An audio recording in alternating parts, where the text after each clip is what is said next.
स्तोत्र। ओम श्री गणेशाय नमः। श्रीनारदवाच प्रणम्य शिरसा देवं गौरीपुत्रं विनायकं भक्तावासं स्मरे नित्यं आयुकामार्थसिद्धये।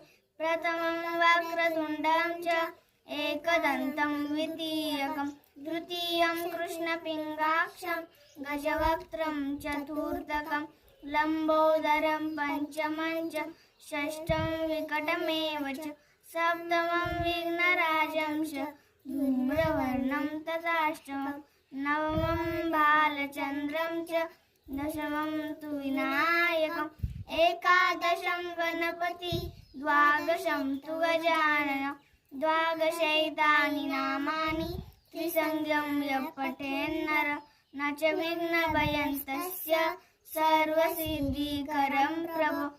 विद्यार्थी लभते विद्या धनार्थी लभते धनं पुत्रार्थी लभते पुत्रान् मोक्षार्थी लभते गति।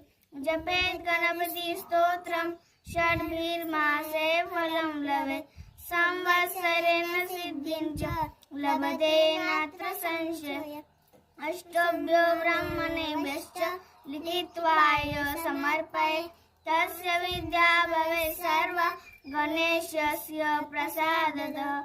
यति श्रीनारदपुराणे संकटनाशन गणेश स्तोत्रं सम्पूर्णं। श्रीगजाननार्पणमस्तु।